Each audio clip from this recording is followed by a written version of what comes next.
So welcome everyone to the third Co-op Academy potluck and training. This one's on governance. We are lucky enough to have Chris Mackin from Ownership Associates here with us today. And we're going to start with a go-around introductions. Okay, so let's dive into a presentation and discussion about governance, specifically cooperative governance and employee ownership governance. So if you could take it away, Chris, a little overview, and we'll dive into questions. Thank you, everybody. Thank you, Matt, for inviting me to come out and speak to you.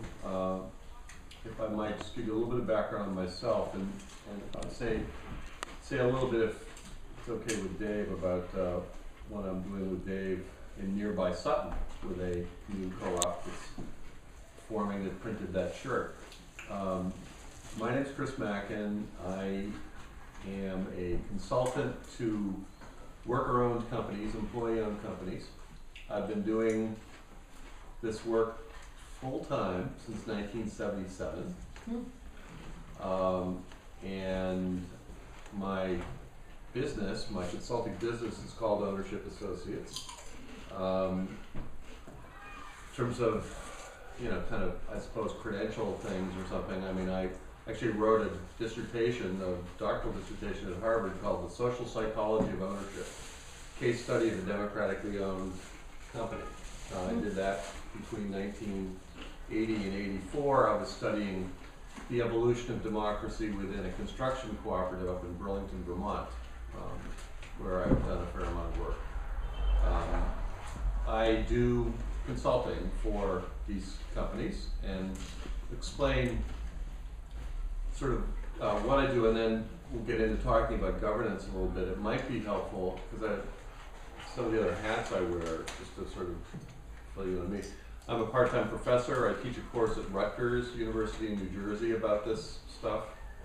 But I do consulting, and I'm trying to raise a large fund, actually, that will help stimulate more of this. One way in which, to just sort of lead in, that I've made sense of this work is the different sort of access points, the different kind of roads into the highway, if you will, of doing what we're all, I think, interested in doing. And there are four different, what I call them, verbs of how you get to be doing the democratic economy, particularly in the workplace. First, and just to run them by and then take them one at a time. You can take/expropriate, as workers have done in Argentina and some places, and even here in Chicago and the like. That's one verb about how you get started in this business. A second is to start businesses based on a belief in the concept and reading about it or whatever, enthusiasm about the values, which I think is mostly the verb relevant to this room. The third verb is to negotiate, and that's been done in bigger companies with unions, where unions have negotiated ownership in part in exchange for usually some kind of concessions or some kind of changes in the contract, that companies in some distress, they've been in steel, they've been in airlines, they've been in different things, but where workers have taken significant, sometimes minority, sometimes majority ownership stakes through the collective bargaining process. So that's the third verb, to negotiate. And then the fourth verb, in terms of how this gets done, is to buy, or you can look at it from another point of view, to sell. And that's where businesses that are sizable, already scaled, grown businesses get sold to their employees through various mechanisms. So those are the four verbs. And I really got my start mostly with verb number 2, which is, I think, what you guys are interested in, and I still spent a fair amount of time in that, but most of my time has been with the third and the fourth verb. Working with unions in situations where they're getting ownership in exchange for some kind of contract changes, and then most significantly in terms of my time, convincing business owners of sizable, healthy, profitable businesses, usually when they have no kids to sell to pass a business off to sell internally to the employees. And just to give you a sense of scale of that, those businesses usually, they can be anywhere from 50 to 10,000 workers in these businesses. I mean, they can be huge, they can be bigger than the ones that you're thinking of right now. And the reason that's possible, obviously, is that they've had some generation or two or three of conventional capitalist private ownership, usually by family members. And they've arrived at a fork in the road because the family, the business owner, needs to retire and do something with the business and get cashed out so they can retire. There are tax incentives that actually also exist for cooperatives, but there are particular tax incentives that make it attractive for business owners to sell to employees as a group. And those tax incentives and the structure that's used for that is something called an ESOP, Employee Stock Ownership Plan. And just to give you a sense of proportion in terms of those four verbs I talked about, there aren't that many expropriations or takes in the United States. There's really only one I know of right now with New Era Windows. Argentina, there was a more significant number of those because of the financial crisis in 2000, and very amazing what went on down there. Startup cooperatives are, again, a relatively modest number of those. We've got somewhere between 300 and 350 is what I hear, employing about 3,000 people in worker-owned cooperatives in the United States. Is that number growing? Yeah. Slowly, because of efforts like yours, and slowly, I think in part because of Occupy and consciousness raising generally about what needs to be done. But about 300 businesses, about 3,000 to 3,500 people. And the third verb in terms of negotiating, there was a kind of a bubble of that activity in the late 70s, early 80s, but there's not much of that that's left, actually. United Airlines was significantly employee-owned. You might remember, some of you who are a little bit older, that there was a majority employee ownership there. I can tell you that story. I was heavily involved in it. And in the steel industry, there was a fair amount of that. And then finally, in terms of that fourth verb of businesses that are being sold to employees as a group, there are somewhere between 10 and 12,000 businesses that employ around 11 million workers.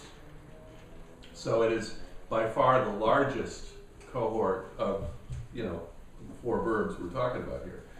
And to give you an idea, I apologize because I could have easily done this, but you guys actually could do it on your own. Matt could do it while we're here. There are probably a half a dozen here in Worcester that have been sold internally to their employees through this thing called Employee Stock Ownership Plan. Yes, ma'am. So, do ESOPs maintain the same commitment or ethics of cooperation? Not necessarily, but they can. That's exactly the next topic I was going to get to. There are, substantial differences in sort of history and politics and culture as to where these ideas came from and come from. Not wildly different, but different. I mean, the cooperative movement, I happen to have done some research on this now, literally got started in this country in terms of worker cooperatives in the earliest part of the 19th century, in the 1820s, 1830s. Before Karl Marx could stand up, he was crawling around on the kitchen floor. There were cooperatives in North Adams, there was one in Lynn, there's one in Stoneham.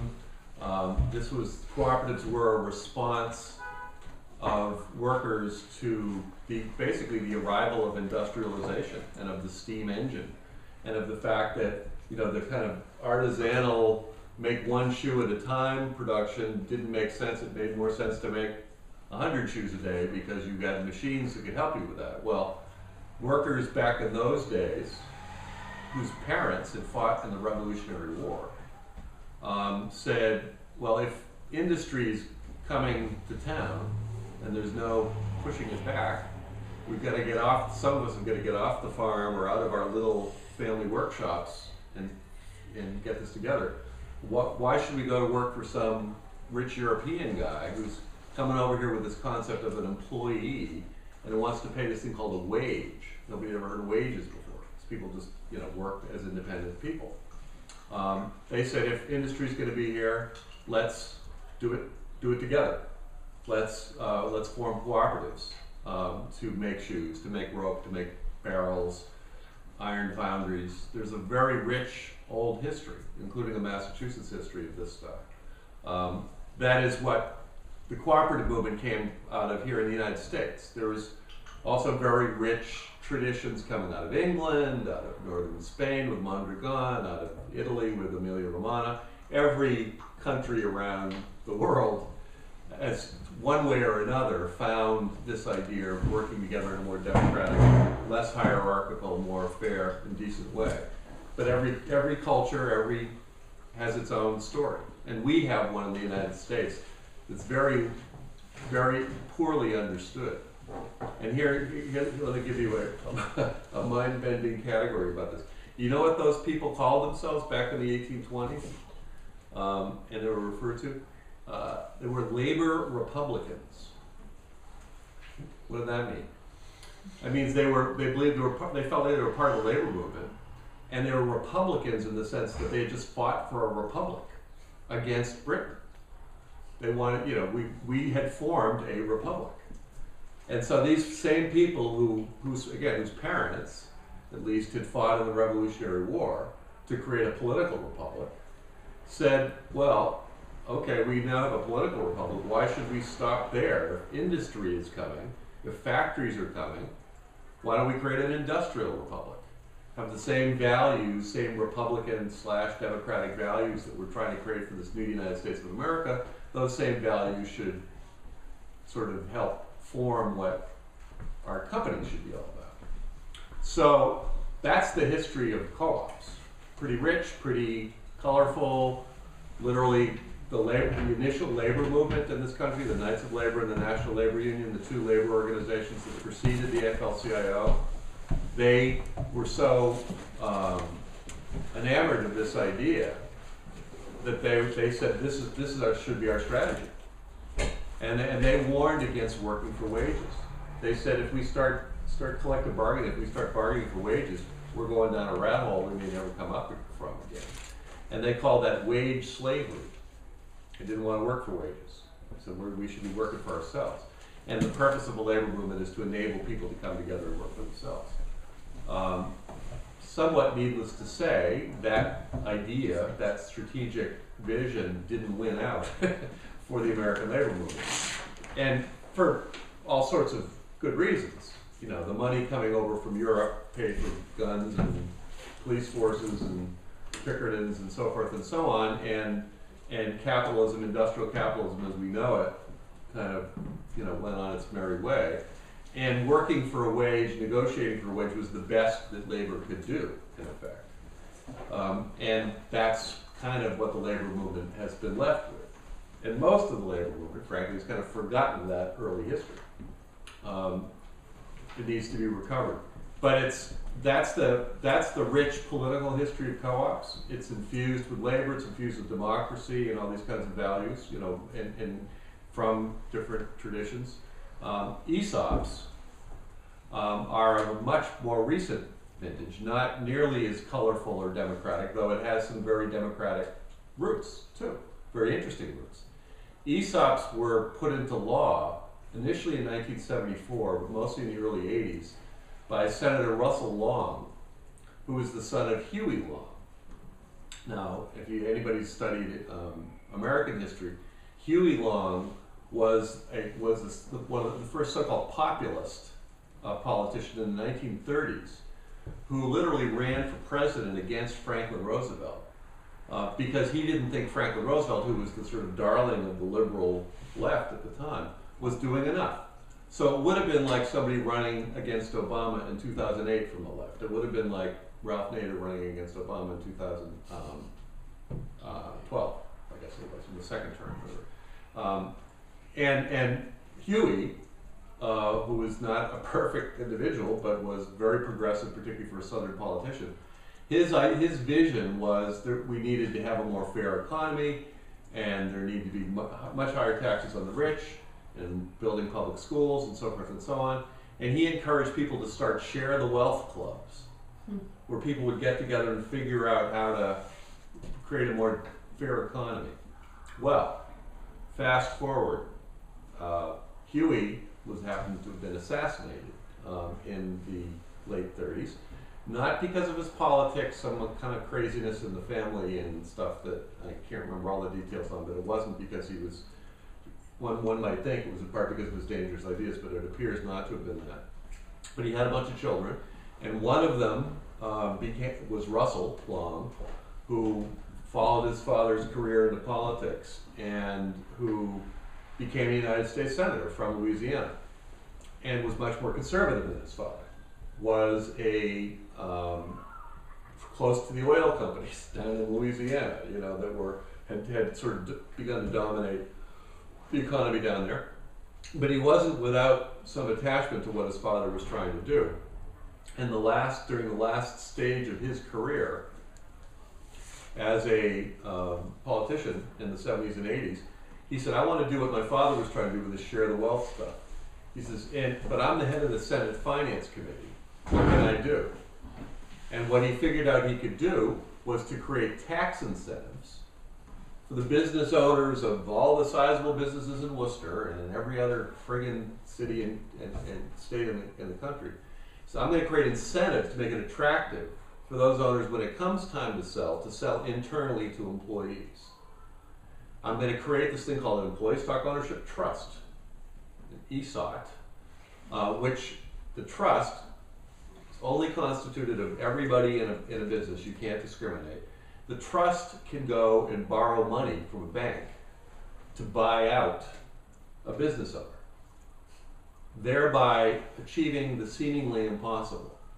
How do people with no money, the workers, buy out a business that's worth something? It's by forming themselves as a trust, an employee stock ownership trust, going to the bank, borrowing the money, and buying out the seller. Now the seller has to want to sell. There's nothing automatic about this. And 98% of the ESOP transactions that have happened have not been initiated by workers. They've been initiated by the business owner who was attracted by the tax incentives and sometimes by the idea of selling internally to his or her employees because they understand who made them rich. And they decided to sell. Now, when Russell Long wrote this law in the 70s and 80s, I met him. And I was part of a group who said, well, Russell, this sounds good, but we should have one person, one vote on this, and we want workers on the board of directors, and so forth and so on. And this was my view at the time. I was wrong. If they had listened to me, there'd be exactly 12 of these businesses. There are now 11,000 of them with 10 million workers. They are not perfect democracies because the laws, as Russell Long wrote it, did not put in the one person, one vote features that we're familiar with for cooperatives, though the law does not discourage that in the least. If an ESOP wants to be like a cooperative, including one person, one vote, including electing the CEO, all this kind of stuff, they can do it. And there are, in fact, ESOPs that do that because it just makes sense to them that if they're going to be worker-owned, employee-owned, then they should go beyond the minimum of what the law requires them to do. And this is, I'm sharing with you my own, and fast forwarding my own perspective on this, was that while I'm a huge fan of one person, one vote and democratic structures, I also think we have to sometimes meet people where they are.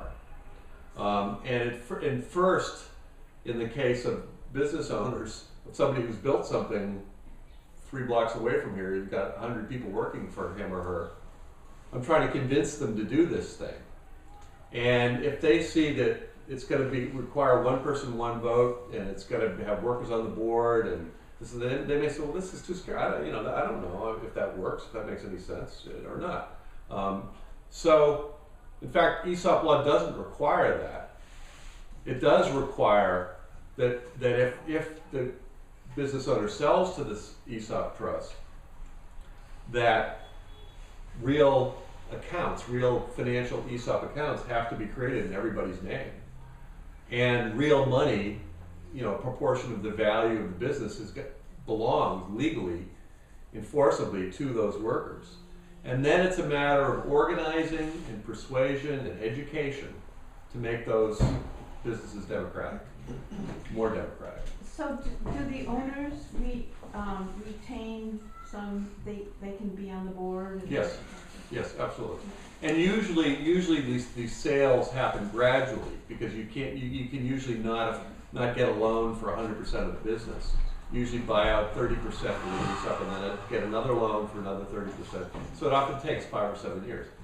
But again, it's a suggestion. I want to get around the governance here a little bit, but I wanted to explain the worlds in which I work.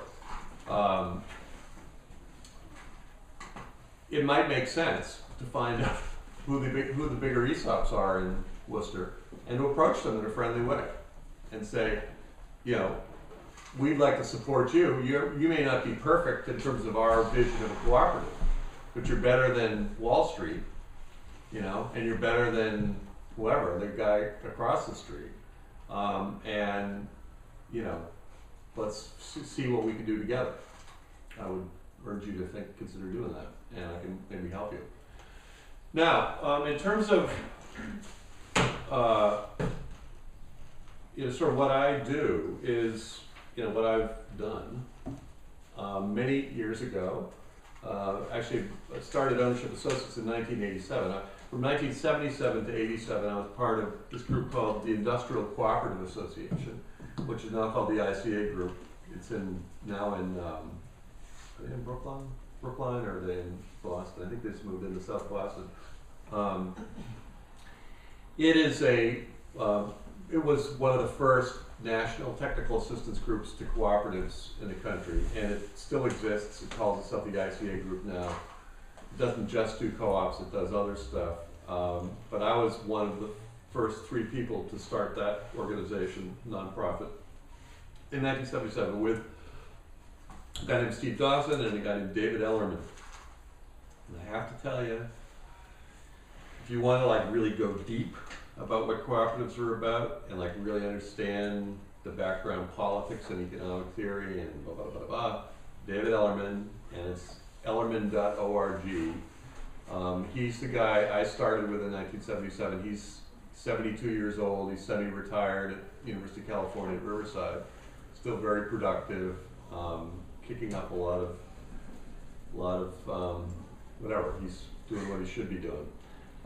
And we started ICA. I was with them for 10 years, left to start Ownership Associates, mostly because my appetite was to try to work with larger companies and not just with co-ops.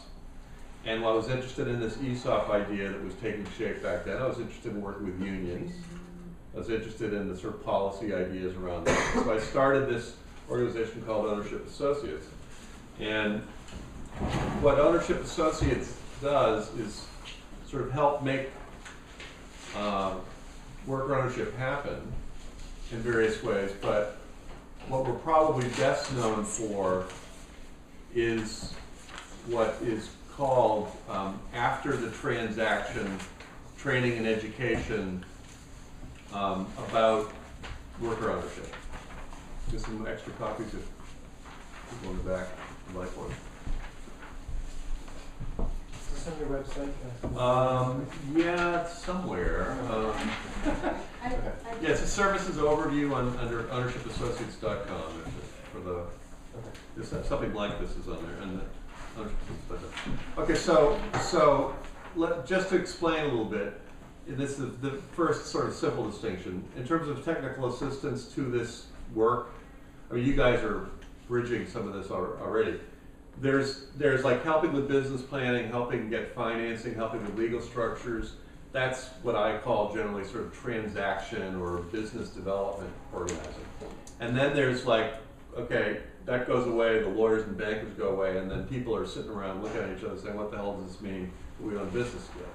How do we run it democratically? How do we make sense of what democracy means? How do we break that down?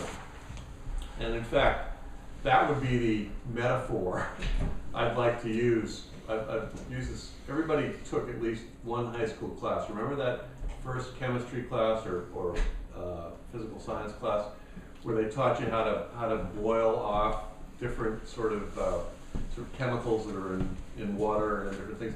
It's called fractional distillation. Getting a little fancy here. But why I like that image or that idea is that ownership is a particularly kind of rich and complicated idea that needs to be boiled down to its component parts. Because there's a whole ton of stuff that goes on inside ownership. And you need to break it down. And so that's what Ownership Associates kind of does, is to break it down. In all sorts of ways, more than we can get into here today. But here's one look at it. Can I Yes, suggest sir. a fifth model? Wisdom Roots is a nonprofit that's trying to incubate co-ops. Mhm. And we found how unique that is. This is the first year that I've really looked into unrelated business income reporting in the 990T. Still found that we didn't need to pay any tax on that. Mhm. But as those businesses are starting to grow, and the success of the larger nonprofit may be shrinking until we get better fundraising. We're looking at, possibly having to spin off if there becomes a point where it becomes advantageous for tax, or just the need for independence of those co-ops that are still part of it. Okay, so that's, I get what you're saying. So you're not, so you're not doing just technical assistance or after the transaction training, you're actually incubating, you're fostering this. Okay, that's interesting. Great, I'll see if I can come back to that a little bit. But let me just sort of, I want to just quickly sort of go over what's in this page and then just open it up for questions because I think that's enough that anybody should ever, I've already talked a little too much. So 3 categories here. You see the Roman numerals and the black stripes. This is what I tell businesses, cooperatives and ESOPs when I come in and talk to them. I break it down. I say the first thing you need to do is clarify your ownership vision and the objectives will follow. You got to figure out who you are and why you're doing what you're doing. Okay? Roman numeral number 2 is ownership, education, and training for employees. So this is the content stuff. This is like, the information that needs to be shared in order to be most effective. And then Roman numeral 3 is what I generically call organizational development, and that's the participation in governance and employee involvement stuff, which is separate. Okay, so those are 3 categories. So now under the 3 categories, if I were meeting with one of you as a cooperative right now, I would ask you to do a little exercise yourself as to where you fit on some sort of a spectrum, because it's a matter of who you all think you are. Between a cooperative is a good why you're doing this. And there's a spectrum implied by these first 2 bullets. You're involved in the cooperative because it's a good job. That's the most minimal place to be. Or at the other end of the spectrum, you're in the cooperative as a means for changing the world. There's a pretty big spectrum, right? And there's all sorts of places in between. But in terms of getting some common,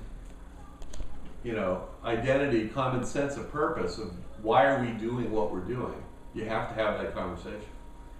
And different groups will be in different places on that spectrum. Some groups will be much closer to look, this is about putting food on the table for my kids. I don't have time to talk about socialism and changing capitalism and Mondragon and blah blah blah. I'm just trying to do something for my family. And then you got people at the other end who think, no, I wouldn't get in, we're not gonna get into this unless we're also part of a social change strategy. And again, there's places in the middle, plenty of places in the middle. It's an exercise I would suggest that any group that's getting started involve itself in. And do so in a way that is open and as non-judgmental as you can, in terms of getting people's priorities and their issues on the table about that. Okay, so that's really what number one is about. Then under number two, there are basically, just sort of separate it out, there are what I call ownership facts, ownership skills, and ownership values are three different kind of categories of learning that sooner or later need to be done. You know, under ownership facts, it's like, you know, what are the history of cooperatives? What do the bylaws tell us? You know, how does it work? How do profits? How are profits made? In particular, how do internal capital account systems work and the accounting and so forth. So it's a mixture from the history stuff I was talking about a few minutes ago, if you want to get into that, from stuff like, you know, co-ops in 19th century Massachusetts, you know, all the way through explaining the bylaws. That's what I would call ownership facts. Ownership skills, somewhat of an arbitrary thing, but ownership skills is about more studying the business. You know, landscaping business, you know, who's the competition? You know, what are the margins? You know, how do you know if you've run a profitable job? You know, how do you measure all of that? How do you know where you're going? And that's under number two, under ownership skills. And then number three, ownership values. This is about, okay, what does it mean to work in a business that's owned by everybody in the business? How is it different from being just an employee? And in that category, I've got a bunch of curriculum about two simple ideas. The rights and responsibilities of ownership and the risks and rewards of ownership. Those are four key concepts that are related to each other. They're values that are related to each other. And this is all on the website and everything, but to give you a simple image, what I mean by rights and responsibilities and risks and rewards, think, if you will, of the idea of the scales of justice that you've seen, you know, in a courtroom, or you've seen, you know, you understand, you know, and that's usually about balancing the individual versus society. Well, that same imagery of rights and responsibilities and risks and rewards are, I believe, key ownership values. Because for every right of ownership you think you ought to have as a cooperative member, there's a corresponding responsibility that has to be balanced. And for every reward of ownership you think you should have, there is a corresponding risk that some individual or group needs to take. And breaking out of the conventional employer-employee framework, in particular the employee framework of where the risks are the boss's job and responsibilities are the boss's job. When you own the business together, you got to worry about the responsibilities and you got to worry about the risks. You can't just cherry pick. You can't just say, I'm going to have rights and I'm going to be able to, you know, get rewards. And getting people to get that and understand that there's a balance. And every time you think, I ought to have X, because I'm a part owner, there ought to be a question that comes up in your mind. Well, what's the corresponding responsibility for doing that? You know, or I ought to have this kind of money. Then what's the corresponding risk that people ought to take in order to make something happen?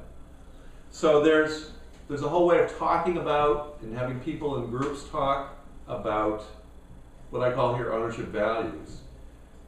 This technique, if you will, that my business has come up with, that we've used in all sorts of different companies, called rights and responsibilities groups.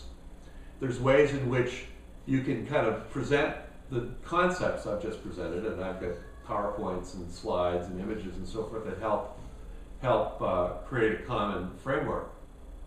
But for this to work as a training tool, you need to get workers and talking to workers about this. And managers talking to managers if you have managers is a distinction. And how you do that is not just talking philosophy, but the best method I've come up with at least is using a case study method, writing up little vignettes, of life in diggers, or is that what you guys call yourself? Yeah. Where, you come into work someday and somebody left the windows open in the truck, and he's already smiling.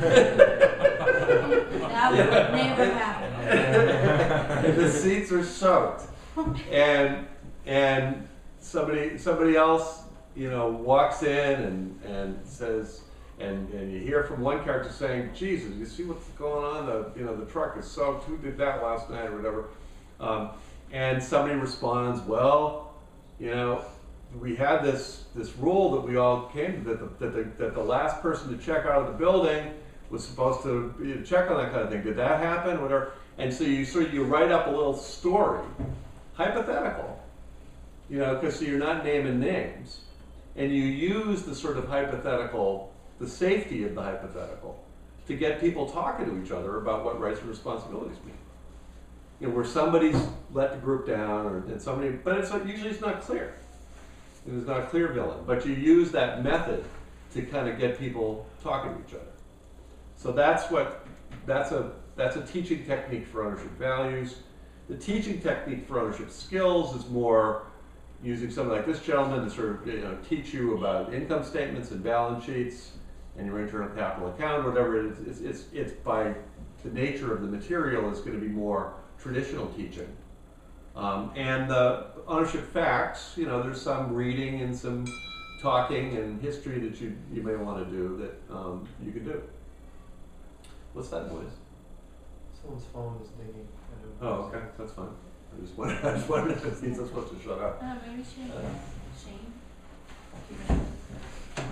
Anyway, so, and then down below here, and I've already taken up a lot of time, but in terms of organizational development and decision making and governance, Matt wanted me to talk about that. I don't have enough of these, but if you could just sort of, I need one to show the story, and there's plenty of this on the website if you could pass these down. There's a training product called Frontiers and Boundaries. You can just sort of share these, managing ownership expectations, and this really gets to what's number 5 there. But let me first explain, I guess, what I mean by 4, 5, and 6. So the democracy governance stuff is in part a structural question. How are you going to govern yourself? Are you going to have a board of directors, or is everybody going to be the board? That's often a question of how big you are. It's different co-ops. Some co-ops are, operate by consensus in full groups, even when they get up as, the biggest one I think is Rainbow Grocers, that they got about 1,000 people or something there, but they operate by consensus in departments. Like the produce department is maybe 40 people or something, and they operate by consensus. They, as I understand it, have chosen not to have a representative body, a board of directors per se. They do that kind of decentralized direct democracy.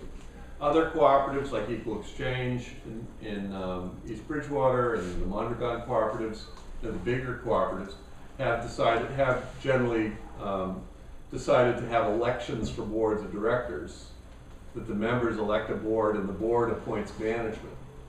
So management works for the board and can be removed by the board, and in some cases I think probably removed by the membership through some kind of a special election or whatever, where there's those sorts of distinctions. Again, some cooperatives do no division of labor like that, no use of a board of directors, and no use of a CEO or general manager. Others do. It's usually a matter, obviously, of scale and size as to whether you have to even think about that. But, so under Roman numeral 3 here, you've got, number 4 is what I call participation skills. And this is about, you know, learning how to listen, learning how to participate.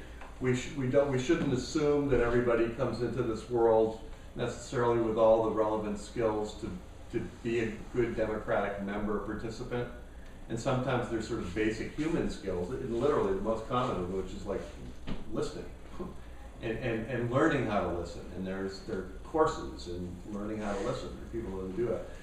That's the type of thing, as well as figuring out how to different approaches to problem solving. Those are things that would go under number 4 here, participation skills.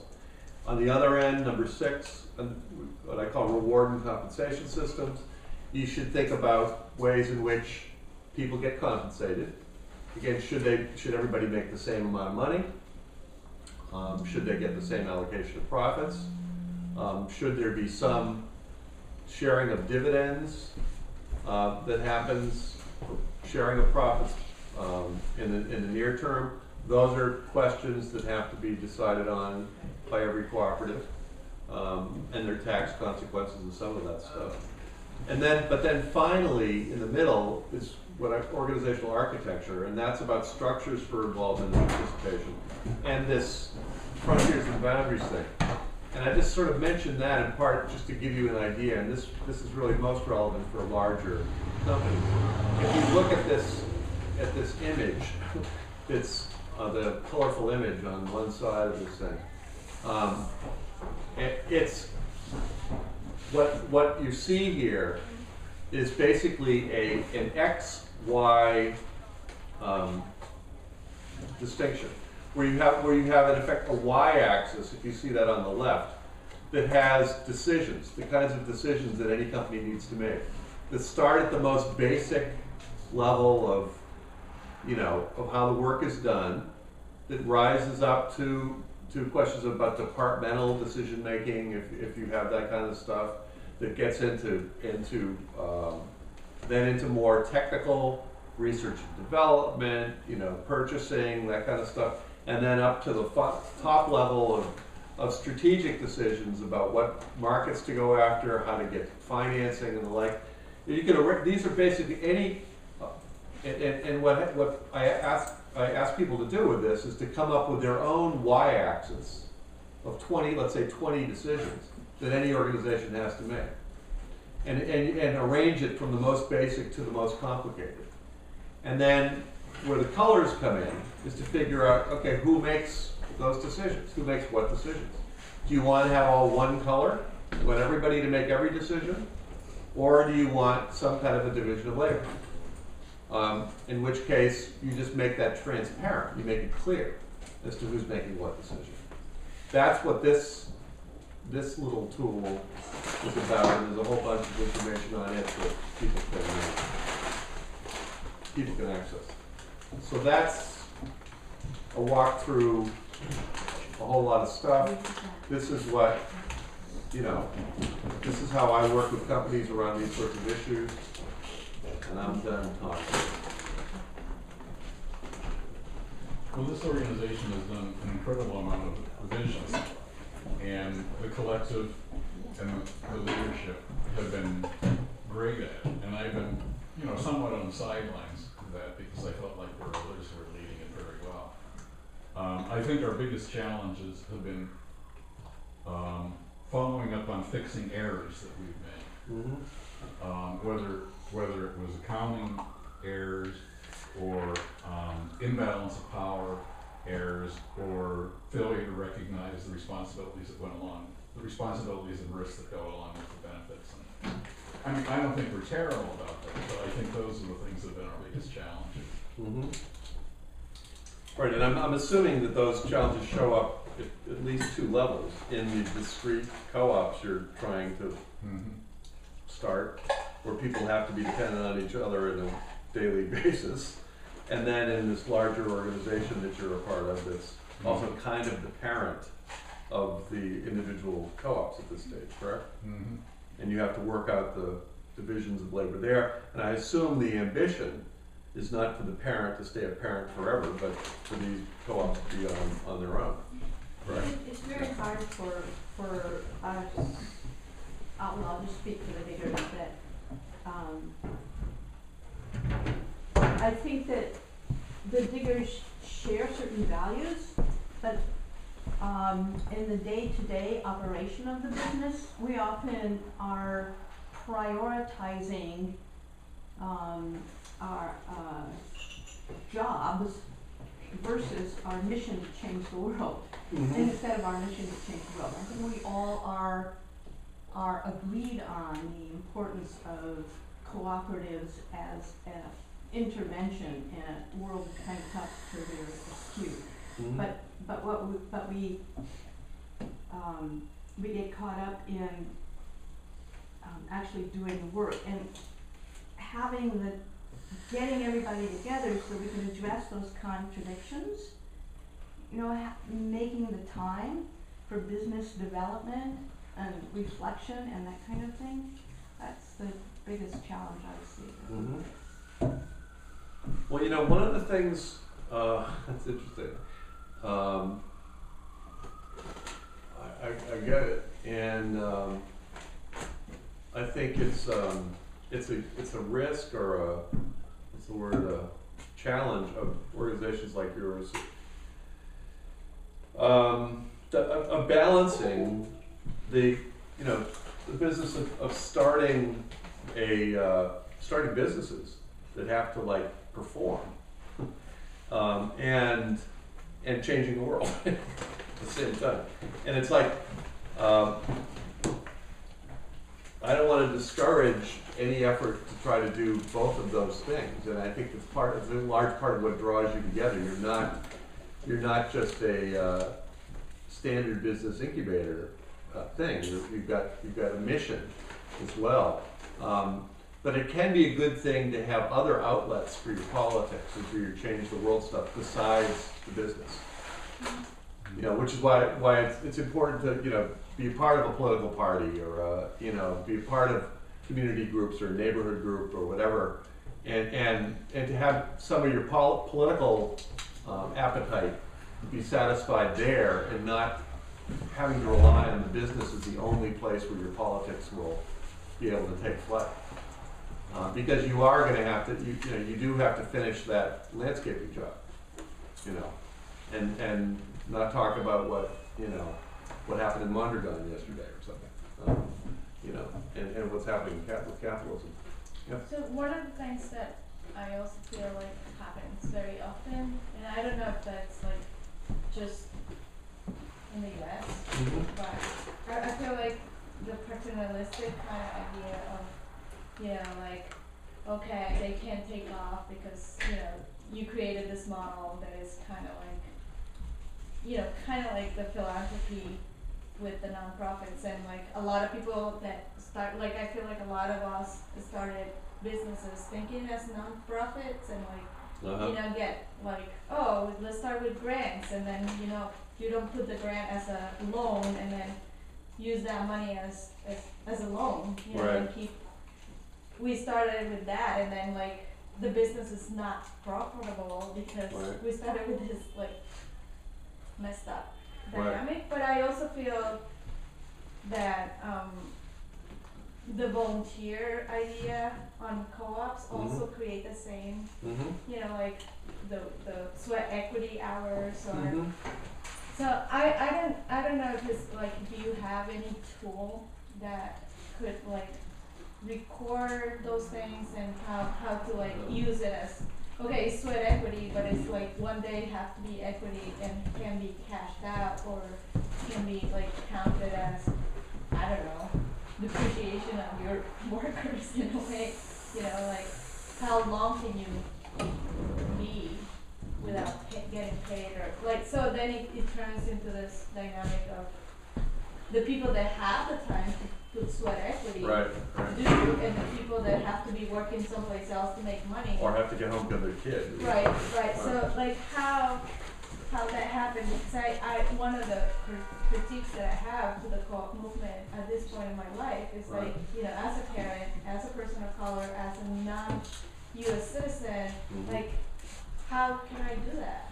It's an unfair competition again, and the people that have the power to do so, and the others, like, you know, immigrants or the people of color don't get the chance because you do it unsustainable. Right.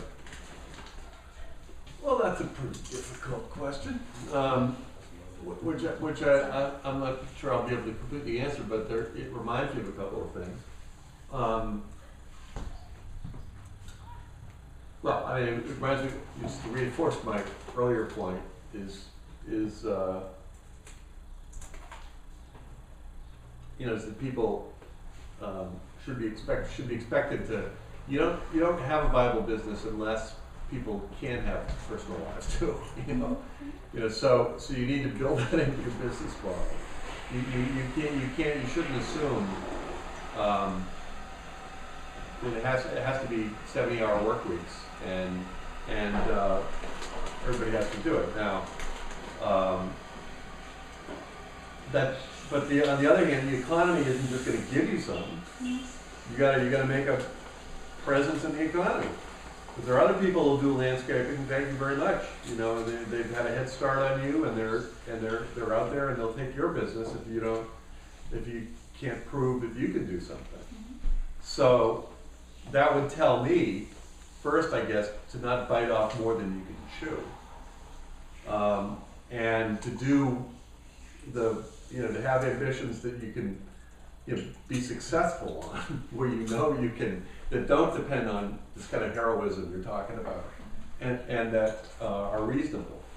That may mean you have to grow slower than you might want to otherwise, or you've got to come up with some arrangement that does reward people who are putting in more money into the business, that they would get more money. Now, it's perfectly reasonable for people who want, a mix of parents as well as let's say single people who don't have those responsibilities, to agree to, that there's 5 hours a week or whatever is some increment of time that recognizes these different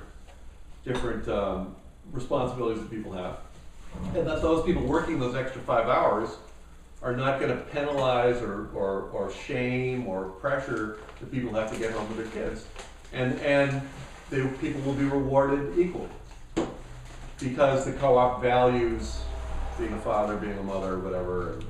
But those are decisions you have to make. Those are discussions you have to have if you want it to be equal. You can't assume that people are going to sort of figure that out without a candid, honest discussion about it.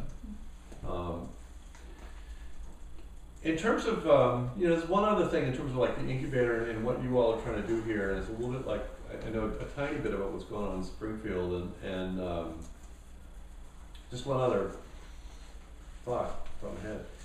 If you look at Mondragon and how that worked there, that started with a school.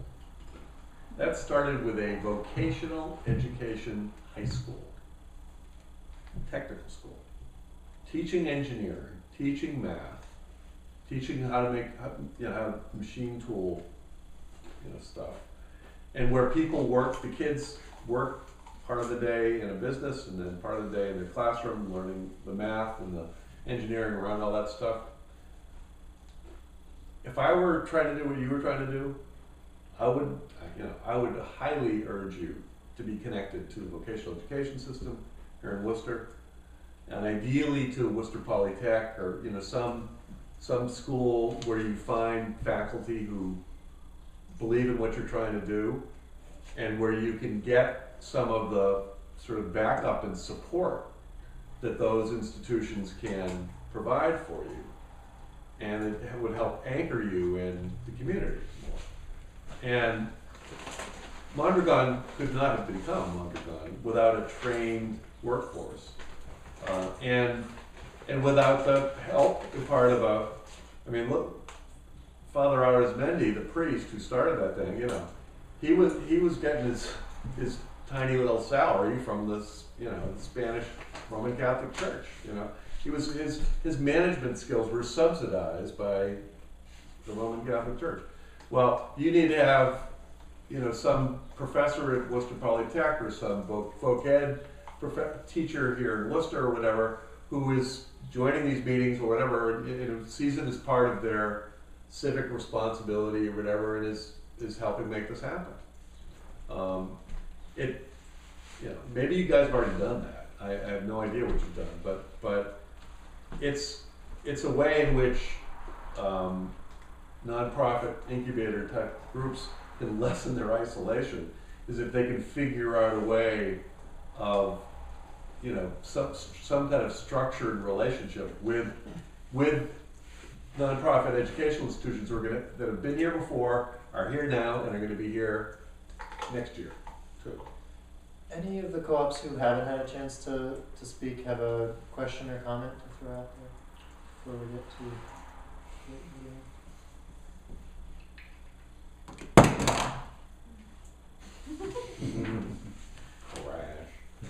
We've noticed that co-ops tend to thrive in Vermont, which has different laws and varies and in Franklin County, which has, I guess, practically the same laws as here. Right. And some of our leaders are from Franklin, Hampshire County. Right. I mean, I just wondered if you had any insights that even our sort of insiders would not have figured out about How they're able to do it. Work the way that they do in Franklin County. Yeah. Be wealthy. Yeah, that's right. Have a trust fund. There's probably a trust fund in there or two. I think there is, as a matter of fact. But that's not to say that some rich people can't do good things.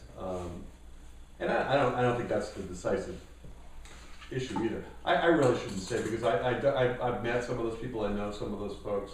I mean, in fact, in Franklin County, I mean, collected copies. I mean, I forget that Steve, somebody wrote it, the guy. You've got some rugged old timers, my age and older, who've been at this for a long time, and who are great leaders, and who've not given up the fight. Mm-hmm. And that's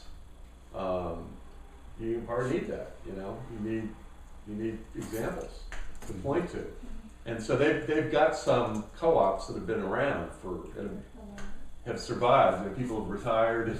Actually gotten some money out of the businesses, and so they've got something to point to. And I think I'm not sure you guys have gotten to that stage yet. I mean, which is one of the reasons, and I realize it's a stretch, but I'd like for you to adopt with love and enthusiasm, and so one of the ESOP companies around here, and say, look, you may not be perfect, but we love that you're the employees on the business. You may not be as democratic as us, but we're trying to do the same thing, and can we supply you with something? Can we do some business together? Can you help us out somehow? There may be nobody who's interested. I don't know, but there might be, because I will argue these people are cousins. They may be distant cousins, but they're engaged in a similar thing. So in terms of successful examples, at least of some kind of worker ownership or employee ownership, you've actually got some here in Worcester. And I could, talk to Matt, and I could look through the ones that are around, because I know a little bit about them, and see if there's anyone that maybe would be more promising than another one, and figure out some approach. But that's a bit of a stretch. That's not going to solve all your problems by any means. I would rank that second behind my suggestion about vocational schools and Worcester Polytech. Yeah. I was wondering, maybe this is something that people have already talked a lot about, but it seems like the general approach here is to kind of build a community approach to supporting cooperatives, and I was just wondering if you had advice or models on that, or things that have worked particularly well to help build those communities and connections and kind of more awareness and cooperation. Well, again, what are the institutions of community that stick around? It is the schools, it is the churches, And it ideally is, some sort of progressive, decent business person, some rich people who sort of get what you're trying to do and who will support it if it's explained to them in a friendly, respectful way. In other words, you have to do an inventory of your community, of the businesses, of the religious institutions, of the educational institutions, and of the political people. I don't leave them out entirely. To see who are allies. But because what you're trying to do is like to do businesses, I think, you're trying to start these businesses as a way for people to make their livings. That all the reason to like kind of connect to some real business that you think is a good business. It may not have the perfect structure, may not have your cooperative structure, but is a cousin. I mean, that's just a thought. Go ahead. Well, at the risk of, I feel like I repeat myself. My colleagues know. I'm still struggling. I think governance is critical to me, and particularly for the kind of deeply democratic cooperative that my colleagues care about. In order to assume the responsibilities of governance, we have to prioritize it and make the time for it. And it's very difficult to do when you're also trying to be a business, So I don't know if there are ways that other Co-ops have done it. Startups do that, is there some sort of mandatory minimal amount of time that you spend Right. on business development? Because we haven't You done haven't that. done. Okay, here, 3 companies I'd suggest you reach out to talk, just ask them that. One is called Community Builders in Somerville. You're smiling, you guys know them? Have you already sat down with them, or? Yeah, I know them. Okay, but they're a great bunch of old hippies like me, who've been at this for a long, long time and have been around the block. They do high-end kitchens and stuff, Greater Boston area construction. They have deliberately sort of held themselves to, I think, like under 10 people, maybe a little plus or minus, when they could have gotten bigger. But they've wrestled with this for a long time, so they have some good stories to tell you, and they're really good people. Another one is Collective Copies that I've mentioned in Amherst. A third one, well, the third and fourth, I guess, is South Mountain in Martha's Vineyard, which is a construction cooperative. And then a fourth is Equal Exchange. I think that for relatively small startup businesses, you probably have more to learn from Community Builders and Collective Copies than those others, because they've gotten kind of big, but it's a question of just how far down the road you want to look. But they would know exactly what you're talking about.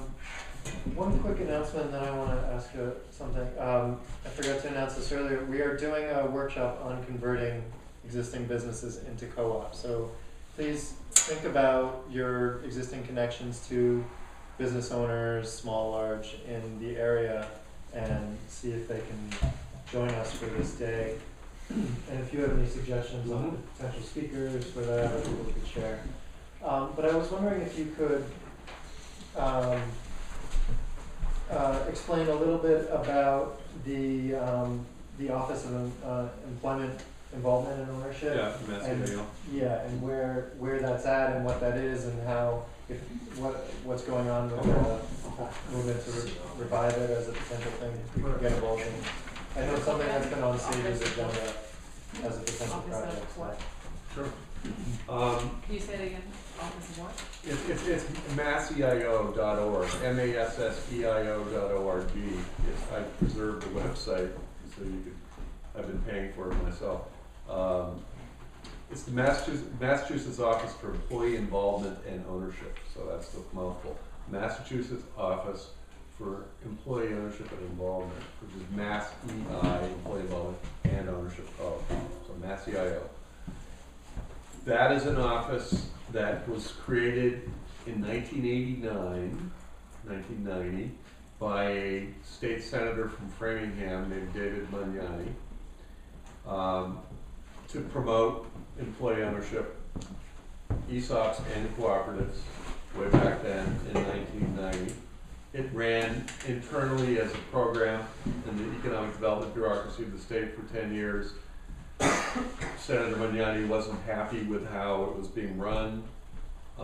He asked me to bid on managing it. He wanted to sort of farm it out because he thought the program kind of got lost.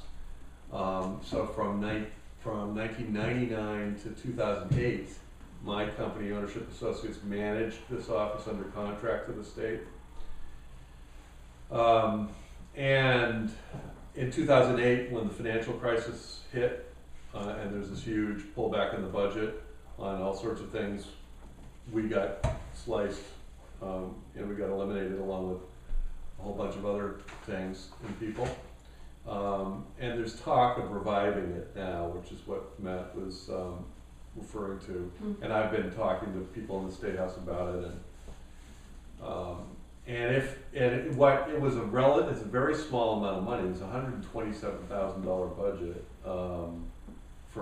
since 1989, between 1989 and, what I already said, 2008. It never got an increase in an appropriation, and it was.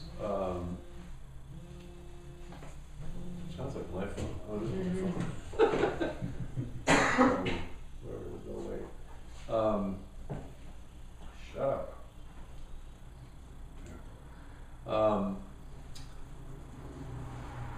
And so, yeah, so what that office did was two things. It mostly was involved in trying to persuade business owners to sell to their employees with the ESOP strategy.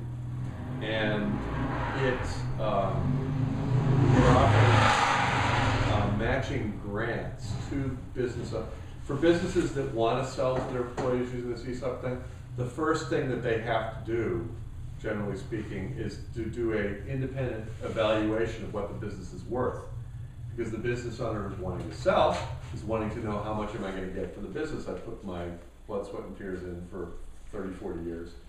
And that generally costs $10,000 or $15,000 to get an independent valuation about what an existing business is about. So what we thought would be a good sort of incentive of this office was to offer to pay for half of that, which we did, and that incentive helped create, in my time, more than a dozen substantially employee-owned companies using ESOPs. And the function of the office and of myself and the people working with me was to help make that happen and to introduce the lawyers and the various people to make all this stuff happen. We were also, at the time we were closing in particular, we had started discussions with the Franklin County people, with the Collective Copies people, and people in Northampton about trying to sponsor a cooperative development initiative for Western Massachusetts.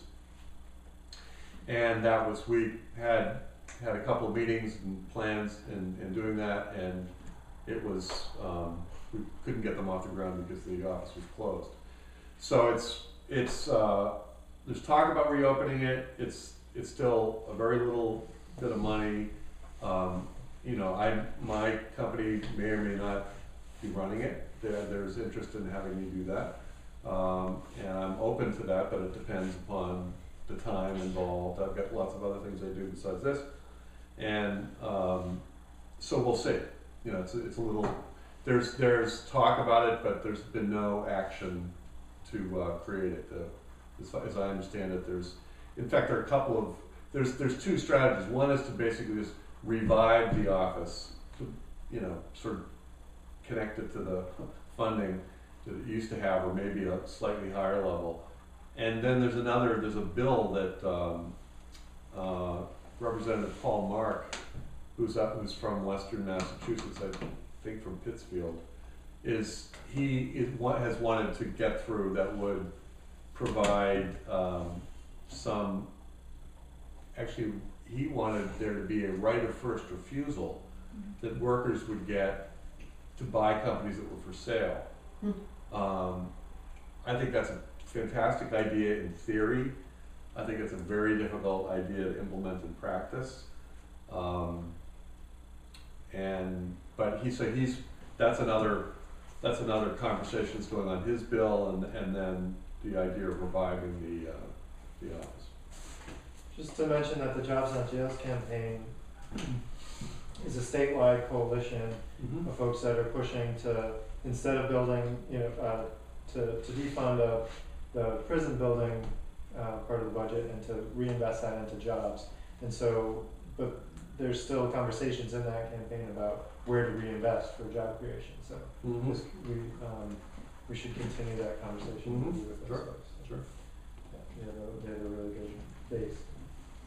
So with the, like, I have a question with the stuff you started talking about, like takeovers and more like, I know a lot of workers that are unhappy with their boss and with the upper management or whatever. What is your experience on like organized? Like, is obviously like if they were unionized, it would be like a bargaining process. But if they're not, what is like? Well, again, remember 4 verbs: to take, to start, to negotiate, to buy. Argentina and the take and New Era Windows here is an example where workers in effect took over a factory. That's the most difficult of all these things to do, because we have property rights and we have laws. The reason it was able to happen in Argentina, and you guys may know more about this than I do, because I've done some reading and studying, was that these factories had literally been abandoned for months, and workers literally kind of like broke the chains and went into these abandoned factories and fired up the machines and started doing stuff, and because the owners had long ago taken off. And then, of course, when they did that, the owners were saying, hey, wait a minute, you gotta pay us for this. And they went to the government and said, get these people out of here. And in some cases, they were successful in kicking the workers out. In some cases, the workers were successful in staying there but were obliged eventually, and are obliged still, to pay those owners for the value of their assets over time. So it's not like complete dream expropriation where you don't have to pay for what you've taken. But it was, in Argentina, it was this really kind of brave thing that those people did, and this very brave thing was tried in Chicago. Though in Chicago, again, it was actually, that was a purchase of assets of an abandoned business. It wasn't a takeover per se. So it's not a it's not a kind of a strategy you can plan for, or certainly the state office for employment can't like, we have a whole budget for people who want to push their bosses out and take over the business. That's not likely to happen.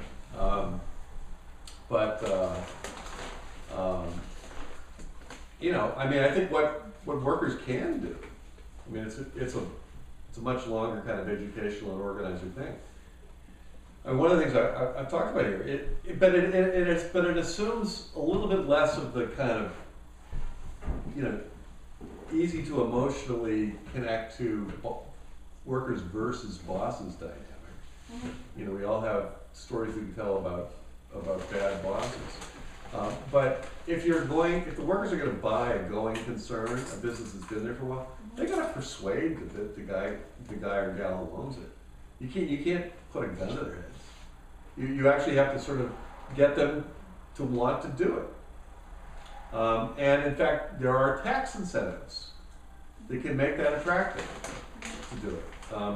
And one of the things that's been lacking, could exist, I hope it will, in the next 30, 40 years, long after I'm gone, with this ESOP idea, is for workers to actually be aware, as a group, that they can form this thing called Employee Stock Ownership Trust and go to the bank and borrow money.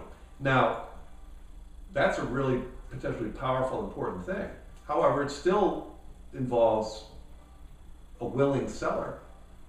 It still involves persuading, you know, and it still, it obviously would involve persuading the bank that this is a, this is a good idea too. So there's lots of persuasion that needs to be done.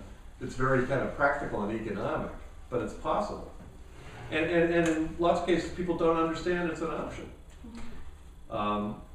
It's much more likely to work with successful businesses than it is with failing businesses.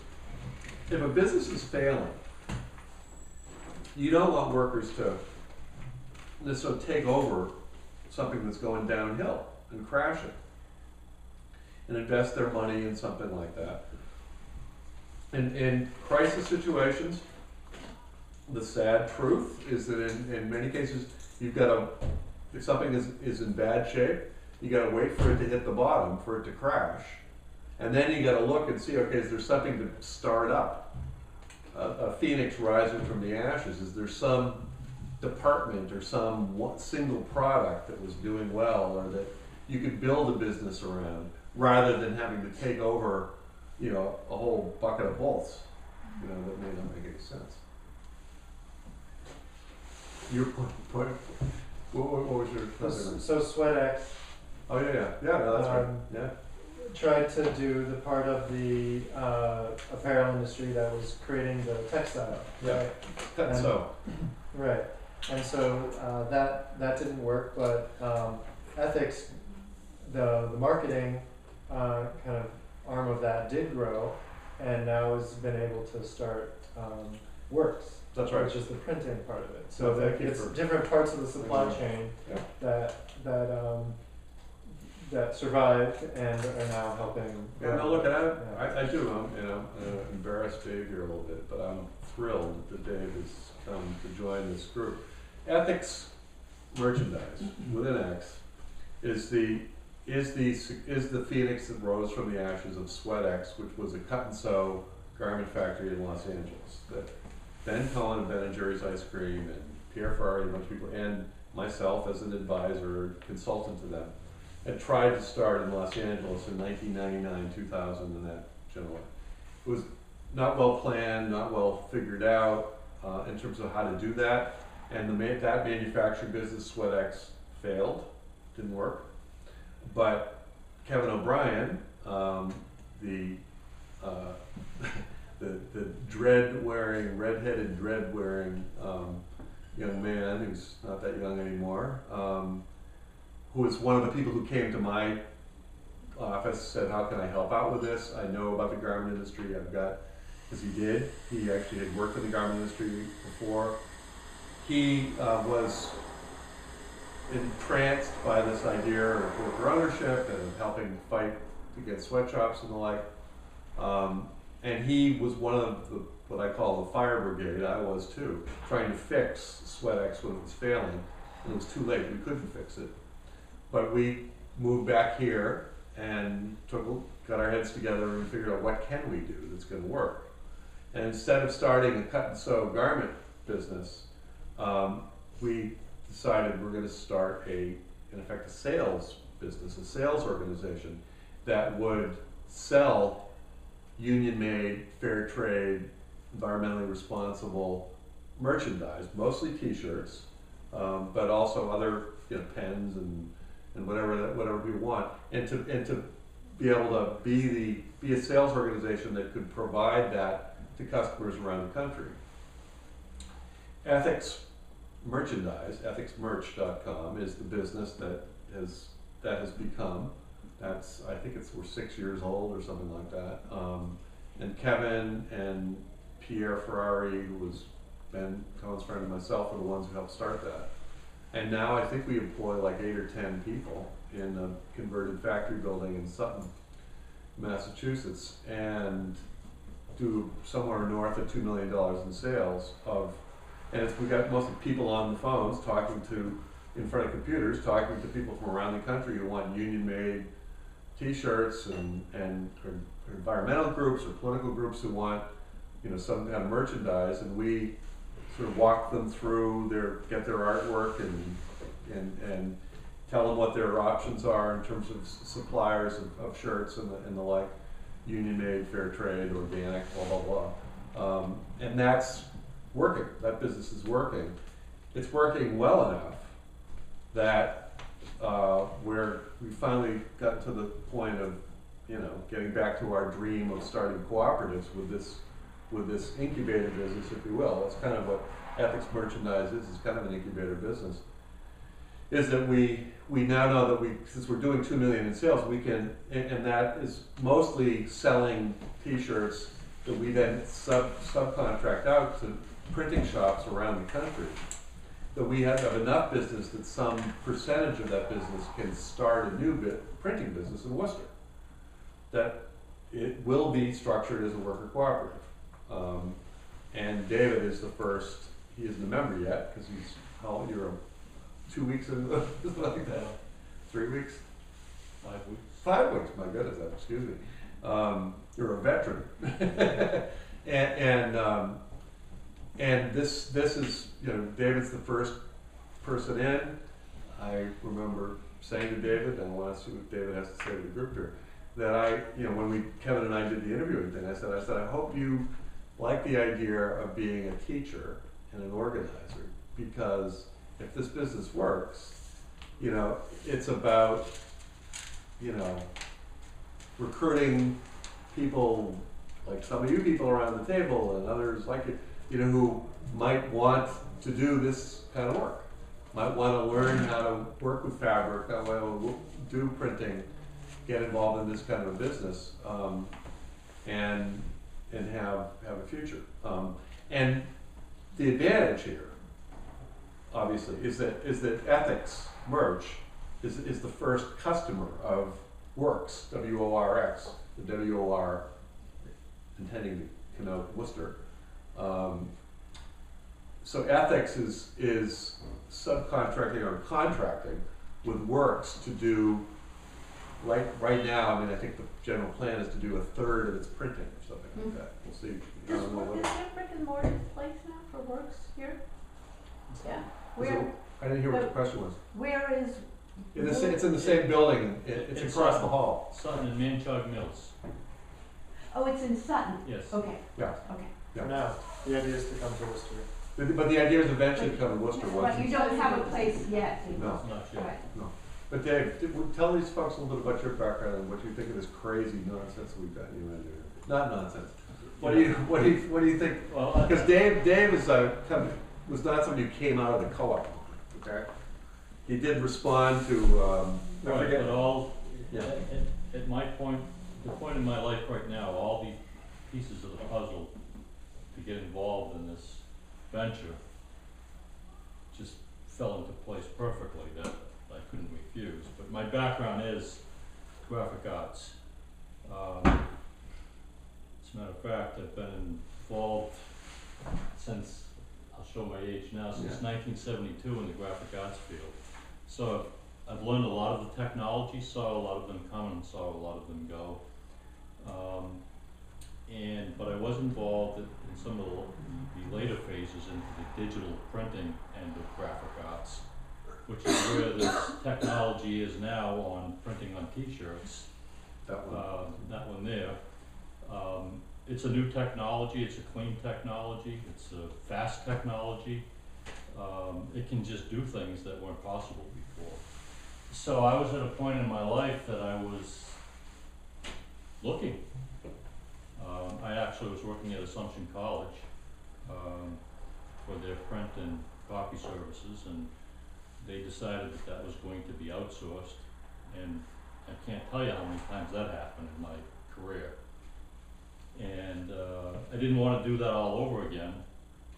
I knew this was coming, the outsourcing. I had a few months to start searching around, and bingo, I looked at something on a job search website and I said, this just sounds too crazy to be true. We may confirm that. Yeah. So I applied and it was a, Great. Well, thanks everyone for coming, especially Chris came all the way from Boston and shared all your experience. And let's all keep looking forward to the other trainings and information sessions and co-op academies that we have coming up this year. Very good. Thank you very much. Thank you.